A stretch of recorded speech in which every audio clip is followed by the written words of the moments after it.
This is where I spend about half my time. Half of it I spend coding, half of it I spend in build and release management. So build and release management in Visual Studio Team Services, these are your continuous integration and continuous deployment features. Builds, integrate, releases, deploy. Pretty straightforward.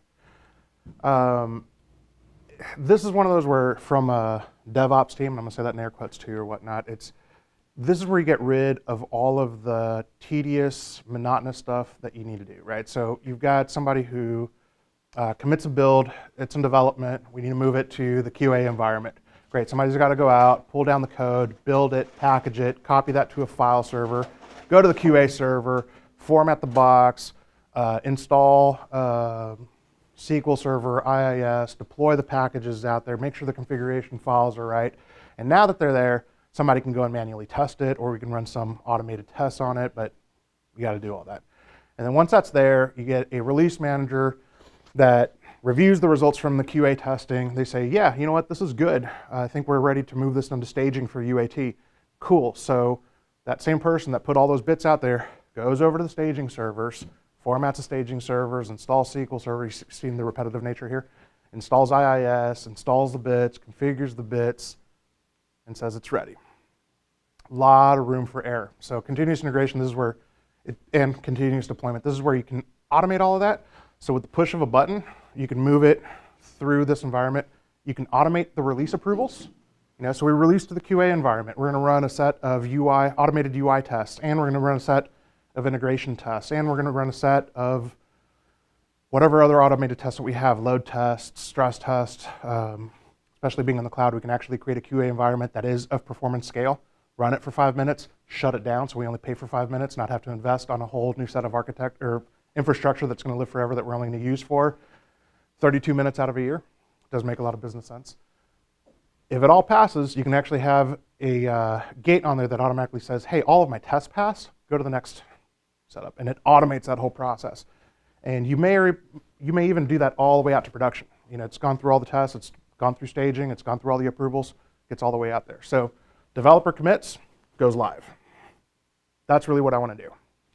And so I say I spend about half my time in here. Well, it takes some time to get all this worked out. I've got to write PowerShell scripts. I've got to write, and we'll look at it in Visual Studio Team Services for the build that we have in here, but you've got some templates, you've got some modules that I can plug in to move my stuff around, to execute MS build, to do all these other things that are in there. For some of the newer stuff that's out there, or some of the custom stuff that we've written, I've got to run my own custom PowerShell scripts or other items. I've got to get those integrated. It takes some time, but once it's there, I don't have to do it again. And you've got one person doing that, not the whole entire team trying to figure it out, or a team of people trying to figure it out. I'd say for Windows-based environments, PowerShell is probably 95%. It's definitely most of what you see out there for choice. Other ones, I rarely ever see this anymore, but it'll be just using the regular command line interface. And for Azure and automated Azure deployments, you're typically going to be running either the command line tools for Azure or the PowerShell, or the Azure modules for PowerShell anyway. All right, so let's take a quick look. You asked about PowerShell. There isn't much to it. There really isn't. That's PowerShell. I mean, it's another command line interface, but it's built to not just work at the native level, it's actually pulling in .NET frameworks and other things to give you a lot of flexibility for what's there. So I can do stuff like get Azure, see if I remember, remote app, I don't think I got anything on there from that, but get Azure subscription. So this is going in and querying Azure to find out the subscription information for what I have on what I'm connected to in my settings, right? So yeah, it's a different command line interface than the regular one. So if you remember the old command line interface, it was basically DOS based, right? And you had some executables you could run and commands that you could run, and it was kind of limited as to what you could do. And so that's still around. PowerShell was built to really give you a lot more scripting options, and I kind of like it. It's similar to more similar to the Unix side scripting environments, but that's all it is. It's a scripting environment. And it is a command line environment, so I can very quickly say, show me my directory, or I think it even supports ls, which is a bash command, right? So you can kind of mix between Windows commands and You understand grep?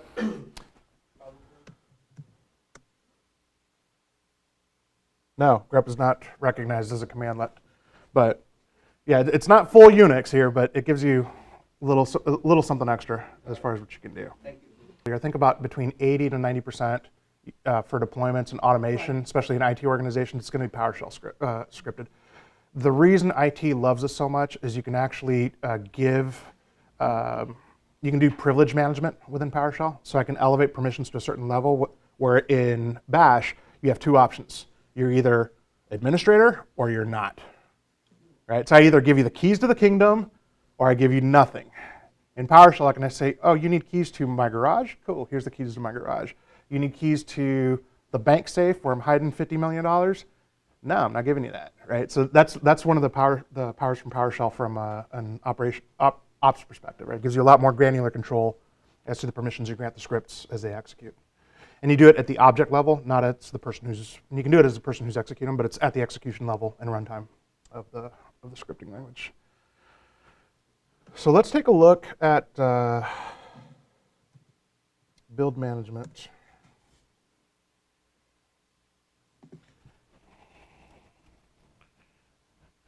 And so this is one of those where I said, hey, Visual Studio Team Services, where'd you move my cheese? This was actually used to be two sections: build, one section, release, another section. Now it's build and release. Okay, it didn't make me cry too much. I was like, I kind of get it. But, so what I've got here is here you'll see my build history. And so again, this is all, is this build or release history? Where am I? I'm at releases, sorry, I'm lying to you. So these are, okay, so this is your build dashboard, per se. I actually don't really care for this. They just introduced this as well too, which is kind of interesting. But I have two defined builds. I have a GitHub development build and a development build. The reason we did the GitHub one is when we do our lab, we're actually going to use GitHub. Reason being is Visual Studio Team Services is free for up to 5 people. And we got a lot more than 5 people in here. And so if I grant you all access, the credit card bill is going to go up. So we're going to use GitHub instead because it's a public repository and we're going to go that way. But showing you here, I'm actually detecting changes on our Git environment and automating the build that goes around with that. Here's the internal development build that is also set up for continuous integration. Git is the source control engine, right? It's free. I can install that on my own server. I can install that on my laptop. In fact, that's the engine that GitHub is using to host source control. It's also the engine that is now included in Visual Studio Team Services. It's also now going to be included in TFS server for on-premise, from what I understand. Hopefully, I'm not lying about that, but last time I heard that it was. But it's basically a source control engine. Okay. GitHub is a company that built a platform to create a UI and a collaboration space on top of that engine. Okay. And Visual Studio Team Services uses that engine and gives you another interface and a way to collaborate with the Visual Studio tools and the Microsoft tools on top of it. Now, I'm going to be very careful with what I say. I can use GitHub with Visual Studio, no problem. I can use Visual Studio Team Services with Visual Studio, no problem. I can use Bitbucket with Visual Studio, no problem. So this is really just, who do I want to host my source code? Do I want a company named GitHub, a company named Atlassian that has a product called Bitbucket, or do I want Microsoft to host my source code? Because it's in their data centers. All right, so talking about the build. So I actually have 3 builds defined in here. I have a development build internally. We're going to look at the GitHub deployment development build because that's the one that we're going to be using. If we look at this, again, I can look at the history. This is actually the summary of the last build that came up, or of what's going on with the build. If we edit it, we can actually look at how does this actually work. And so this is our build definition. Build definition is a set of steps to build the code. And you can copy files, you can compile files, you can run unit tests, you can do whatever else you need to consider a build complete and flag it. Or to fail it, to say, hey, if it doesn't do this like it's supposed to, for example, it doesn't compile. I would say that that's a build failure. I don't think I've ever met anybody who said that's a build success, right? But you can do this. The other competitors to this, and again, I'm just giving you the competitive landscape. I want to say GitHub was starting to do something, but I'm not really sure if they ever did or didn't. Atlassian tools, if you're working with Bitbucket and Jira, this is going to be Bamboo. Okay. If you're working with JetBrains tools, it's going to be TeamCity. If you're working with, well, I'm just going to name some of the other ones. You have Jenkins is another common one that you'll see out there. Anybody use Jenkins in here? I've got one Jenkins user. Okay. There's a number. Maven is I believe. No, Maven is not. That's the package manager. Yep. NPM NuGet type thing. Yep. So for our lab, we're actually, I wouldn't consider this a build definition that I would use for production because it doesn't do any testing. It's actually a very bad example of one, but I figured I'd give you an example. All that it's doing is it's copying files to a build directory. We have some JavaScript files and some index HTML files. I don't even think I got any CSS, but we're going to copy it from the source location to a build location. And then these last two steps is I'm publishing the client. This is going to be all of our HTML and JavaScript that is going to be we're going to use on the web browser, and then some back-end functions that we're going to use. We're going to talk about what those are later. But it publishes to two sections of the server so that when I go look at one of the builds, I'm just going to come back here to build definitions. Hopefully I can navigate through here. If I look at this most recently completed build, here's my artifacts, and I have my client artifacts right here. And we can explore it if you guys want to see what's in there. Like I said, it's a HTML file and two JavaScript files. And then we have our functions artifact, which is composed of 3 different functions that we're going to deploy to Azure as well too. What are those written in? These are going to be written in JavaScript. Yep. In fact, if I open it up, it is a JSON file and a JavaScript file in all of these. And we'll look at these more on the second half of this morning's lecture. How am I doing on time? We're almost at 11. So all my source code is on my Git server that is in the cloud with Microsoft right now. Oh. All of it. Yep, it's all out there. It's secured. I've actually, all these repositories are private. You can't be shared. Microsoft, from what I understand, doesn't have access to them as well either. They have access to the environment and they maintain it, but it's out there, it's encrypted, and it's secured for you, right? The build itself is actually also hosted by Microsoft. And I'm using the free tier, which gives me a limit to how many hours of build cycles I get that are out there, but you can purchase more and expand your ability to do parallel builds and multiple builds. I think you can set it up to have over like 20 parallel builds at the same time if you want to. And really powerful for big teams or multiple projects and repositories, which is fine too. But it's all done in the cloud. So in terms of what I need to do locally is I need a web browser and an internet connection, and I can do this. Not in a new tab, just open the link.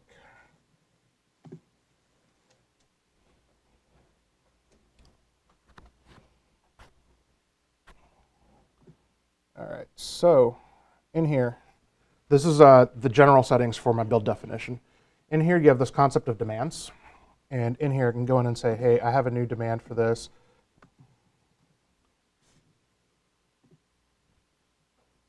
And yeah, that's it. So I can actually tell it, hey, I need a host that has GCC on it. So I'm demanding a host that's available to me where GCC exists. I don't know for sure specifically if GCC is available on them. My guess is yes, because most of these hosts are actually now Linux-based on the back end. So I'm sure there's some that are Windows-based, but you can put your demands as far as what you need from a build environment out there for it.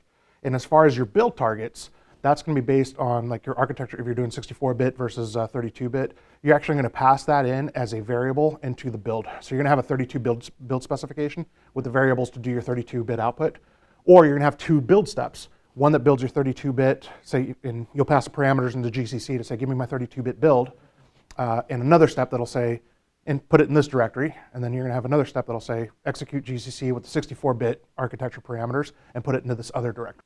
And here what I could actually do is I could actually add a build step And in this case, I don't know that I've got one for GCC that's in here, built into it. No, I don't.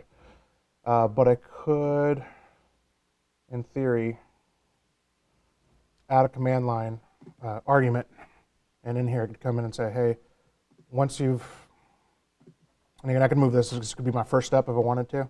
Like I could put it up here and say, before you copy files anywhere, run GCC with these arguments that are in there, or run my makefile, execute my makefile in that particular environment. You could do that as well too.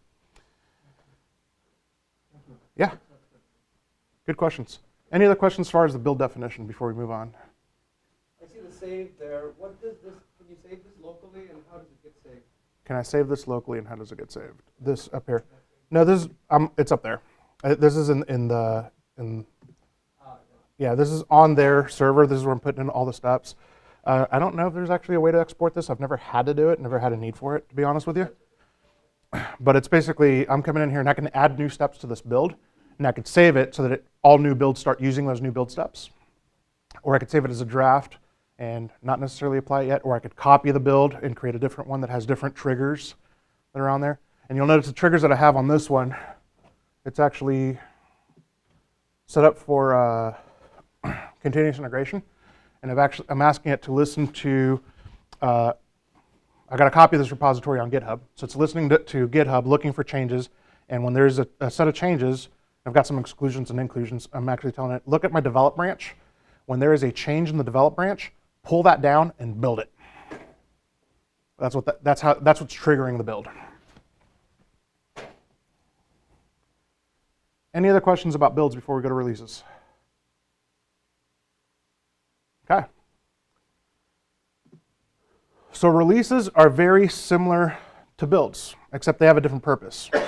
Rather than compiling our source code and running tests, making sure that a build is good, these guys will actually take the artifacts from a build and put it somewhere.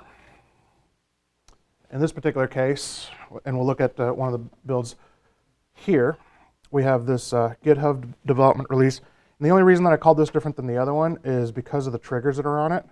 What this guy's actually doing is set up for continuous deployment. So he's listening for a successful build from our GitHub development build definition. So whenever I've copied and published the files successfully, he's going to pick it up and run with the ball. So I actually integrated GitHub with my Visual Studio Team Services. So if you're on GitHub today and you're saying, hey, I like the build tools, but I like GitHub for my issue management and my my repository management, my code management, okay, you can do that. You don't have to buy all in. You can buy part of it. And again, for a team of 5 or less, you get it for free with the usage limits that are around it. There's always a free. I hear that a lot. It's kind of like Agile, but it's free. At any rate, looking at the release definition here, we've got a set of environments.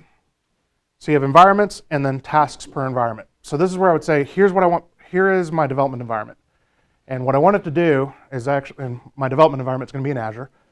I'm going to say copy files to an Azure blob. And in fact, what we're actually going to do in this one, if we look at it in detail, we're going to copy the client files out to an Azure blob.